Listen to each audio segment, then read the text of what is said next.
Welcome back to Hit or Miss Hallmark movie reviews. You weren't expecting that?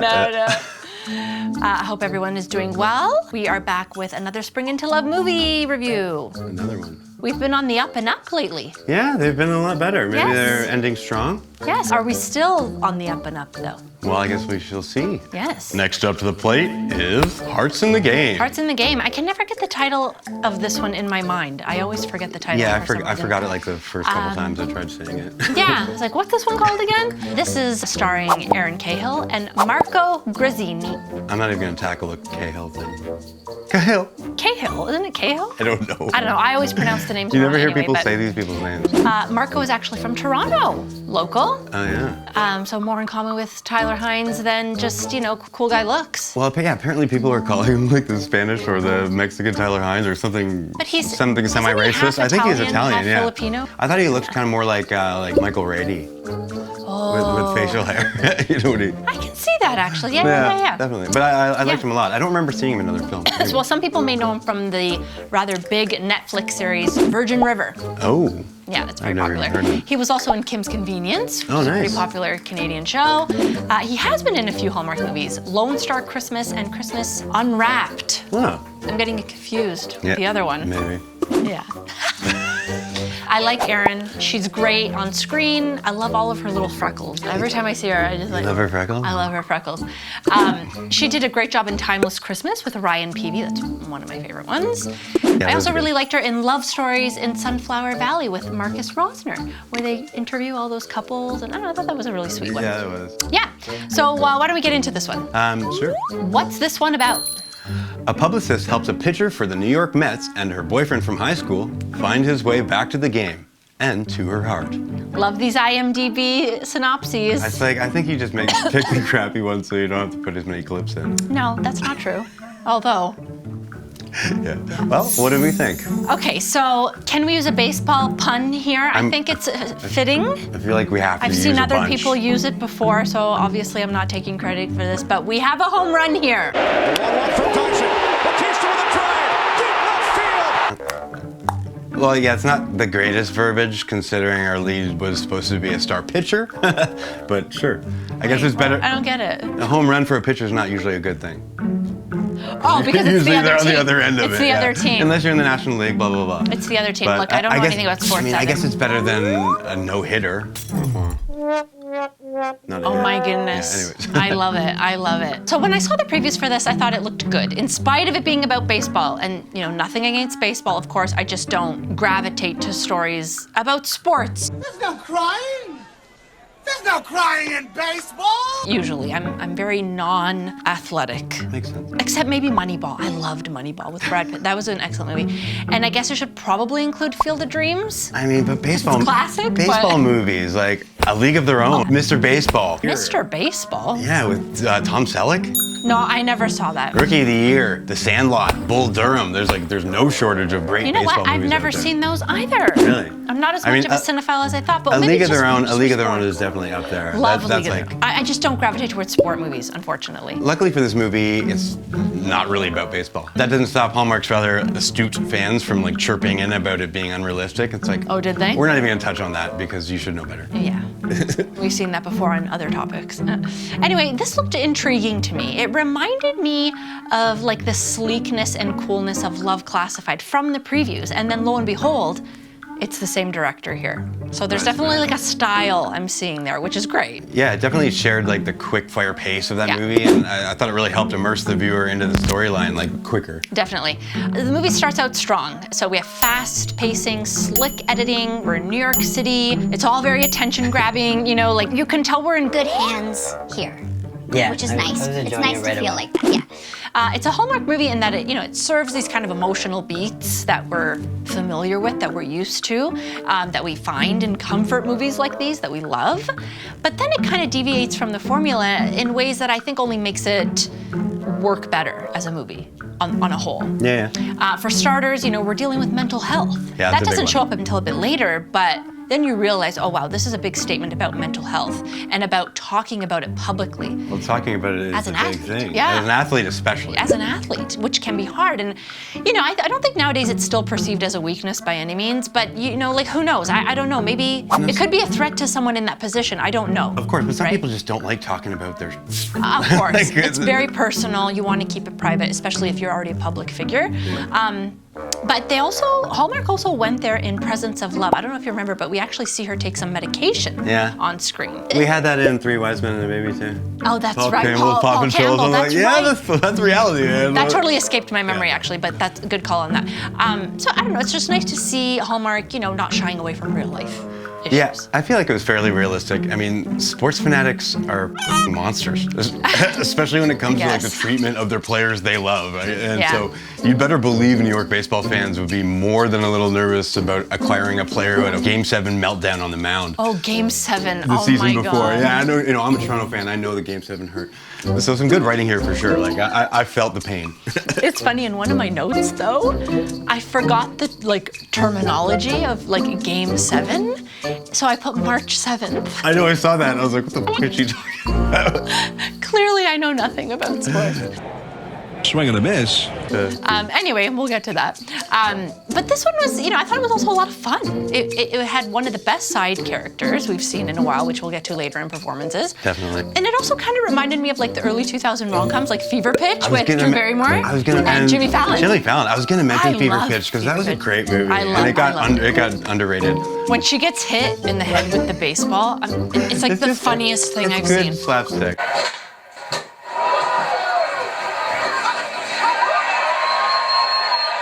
And we need more baseball like rom-coms. So funny. It's also refreshing to see a Hallmark movie not to shame a woman for kind of leaving her small hometown for bigger and better things, for, you know, better opportunities. No, I mean, they did. They wrote it in. It was like, oh, there was beef between them because of it. But it's not like she regretted it. She never said that she regretted it. So Hazel missed her friend's wedding for a job opportunity or a career opportunity in Paris, and the friendship suffered because of that. But, you know, they're adults now. They can reconcile.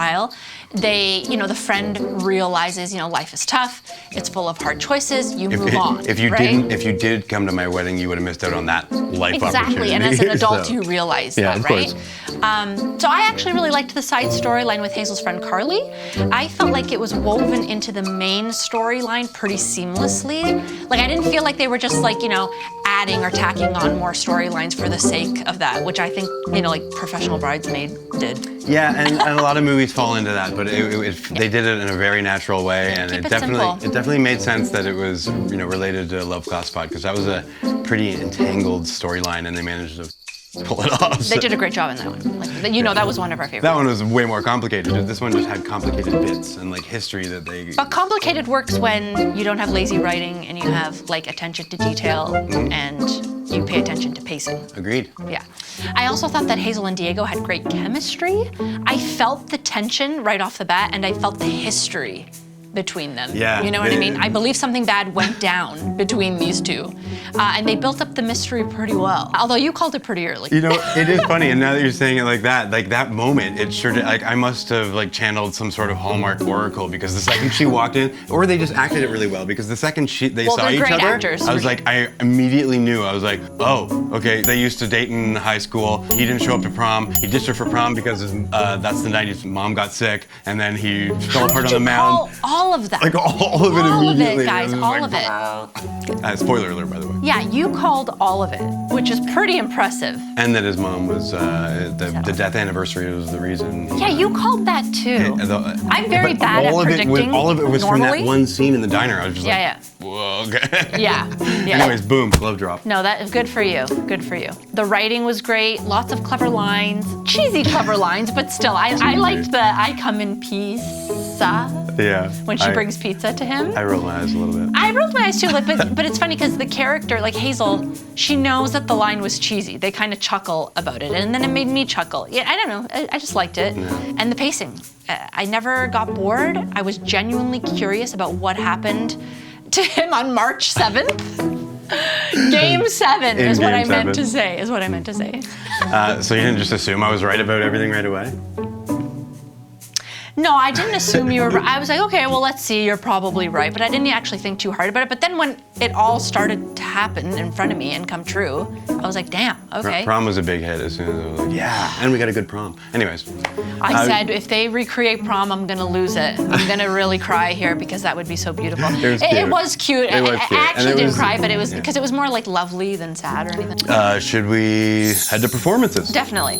So I'm not sure if I actually had a standout here. I thought both Marco and Erin were very equal in this, and I thought both were great and believable without ever trying too hard or going over the top. They were just very natural together. Yeah. So in terms of the leads, like no one really stood out to me. But special shout out to Hazel's assistant, Jax, played by Donya Cash. They were cool. Who was actually born in Greece, then relocated to Canada. Nice. So they were also in Holiday Sitter. Yeah. I don't remember that because Well, you didn't see it. Oh my god, I missed that one. Which Yeah, is they were awful. great. They were great in that. Yeah. They're pretty funny. And they were funny in this. They were very charming. You can tell a lot of work went into the character development. This character had a lot of depth. You know, I can believe that this character has a lot of backstory. You know what I mean? And like that they knew Erin Cahill's character very well. Yes, It felt and like knew they the had a long family very relationship. well. They put a lot of work into this character, and it paid off. For sure. Yeah. Yeah, I like Donya a lot. They almost had like a Kehui Kwan-esque sidekick quality to Oh, them. that's interesting. Like, you know, Indy, like Everything, everywhere? Yes, but him when he was Indiana Jones' sidekick. okay, It was like just this like cute little thing that always knew like, Exuberant. everything about exuberant and just wide-eyed. Dr. Jones. Dr. Jones! Dr. Jones! Dr. Jones! Yes. I love that. But I would say Marco Grazzini is the standout for me. Oh, nice. Okay. Well, because yeah. I thought he did a great job showing emotion and He still was great. being like top-notch heartthrob canon. He looked great. Yeah, he never. he played it cool. Also, extra points for being from Toronto. That's right. Let's go Jays. That's it. I shouldn't say that during You're playing hockey the part season. That's very so well. so bad. Oh no, it's Maple Leaf season right now, but still. Yeah. Should we get to Hit Picky, Nit Picky? Yeah. Nit, the meltdown secret. No journalist in the entirety of New York could figure out why Diego like melted down on the mound. Like really? You could also probably like infer a little bit and do a little bit of research and figure out, oh, his Well, mom. that's what I'm saying. It would have taken maybe 10 minutes of idle searching to figure out that his mom That's had what I passed mean. away Yeah. and that's why he froze on the mound. Also, there's zero chances his coaches wouldn't already know about that and not schedule him to pitch that day. Like, come on. You did say that, yeah. The bullpen rotates for a reason. A starting pitcher in the playoffs, you only pitch maybe one game in a 7-game series, maybe 2. So, just don't pitch on that day. And it's also a nit to Diego's character. Like, why the wouldn't you tell your coach? You'd be dropped from any team for not divulging that information and ruining like the playoffs. I see. Okay. Yeah. Okay, well, a hit. They definitely had a great budget for the music. Oh, yeah. I heard Ace of Base. This song! And Listen to Your Heart. I saw how brave you are. Now, I was a little bit unsure about what version they used. Was it the Roxette version? Because that would be like the version. I'm not sure. We'll right? check, but we'll play both of them. I think it was. Ace of Base was. I wonder how much. Like, I wonder how much it would be to use Ace of Base. Not much. They've been No? used so much. Like Okay. at a certain point, I think it's about 20 years. So what's Yeah. the date? Yeah. Or you know, Base Yeah. Base I think was 96. So around there. But like I don't even then the remember. price goes down. But yeah, that was great. Well done on the production. I think they could have done with one more license Oh. for the scene where she wore the gold dress. Dress. This one's for you, Daniel.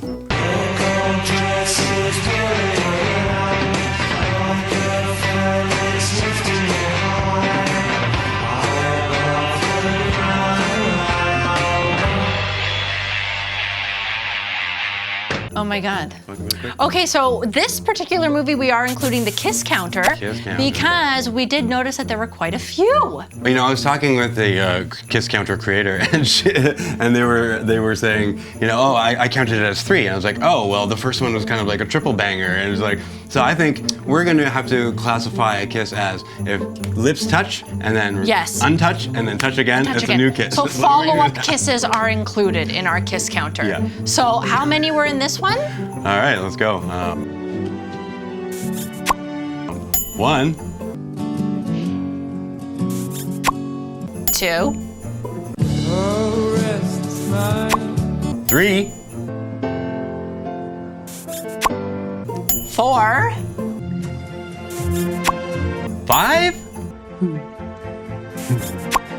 6. 6. That's it. That's the one to beat that's now. That's the new champion. Fun. Yeah. Yeah. Why don't we get into the writer and the director? Sure. The director here is Stacey N. Harding. Some other credits include Love Classified, as we said, we love that one. One Delicious Christmas and Cut Color Murder. I mean, definitely like 2 out of 3 of that. I don't think I've seen the second one. Delicious, I don't remember too much. The writer here is Shelby Blake Bartelstein. That's a name. Yeah. Some other writing credits include The Spin Cycle, The Pretty People, Back to Reality. I'm not familiar with those. Any of those? Yeah. So did this hit the hallmark out of your ballpark? Oh my goodness. Definitely a hit. 1-1 for Dawson. Batista with a drive. Deep left field. No doubt about it. Yeah, it was great. Yeah, Loved it. Hit for me too. It was genuinely entertaining and fun. Had a good message. Would watch again. Would and watch I hope again. to see more of Marco. Yes, we loved him. Erin's all over the place, but Yeah, she's definitely popular. Why don't we get to our Hallmark checklist? let's get to the scoreboard. Do it. Promotion or deadline? Yes, for the article. Well, yeah, and just for like was a people who deadline. accept him, I guess. Yeah. Oh, And yeah. The season, maybe. That's true. Career-driven lead. Definitely. A few. More than one. Definitely. Big misunderstanding. Well, yeah. Yeah. The whole mound thing. Yeah. I like that word. Change of heart. Yes. Always. Someone gets dumped, fired, or dies. I think, did she get fired because she didn't reveal the secret? I don't know if that was clear. No, I don't think so. People are just kind of No. like pissed off. I don't think anybody got fired. Okay, so then no. We could be wrong on that one though. Yeah. Second romance subplot. Well, her friend was married. It's not really a subplot though. Oh, I guess it's not romance though. But it's not like, I mean, she was No. married and they had kids, but that wasn't really like a subplot. No, I'm wrong. Her family wasn't involved No. in the plot. So I'm gonna say no. Gone. Yeah. Proposal or wedding? No. No. Travel issues. I don't think so. Selling the house, business, or farm? No. The big city to small town transition. Yes. Where did they go again? I don't know, like outside of New York? Like, I'm not sure. Somewhere in New York still. They almost kiss. No. Absolutely not. We had the kiss counter there. You guys know this one's full of kisses. And Mad Dash. No, I wouldn't say it was a mad dash. No, No. it's not much of a picture No. game. So guys, let us know if you liked this one. Did it hit or miss the Hallmark for you? Let us know in the comments below. Are you going to play baseball now? No, I have to immediately take all this off and switch back to hockey. Go Leafs, go! All right. I know, it's all sports. But yeah, let us know how you like this. Please don't forget to like, share, and if you haven't already, subscribe to the channel. Yeah, we'd appreciate it. Thank you so much, everyone. And we'll see you soon. Bye. Bye.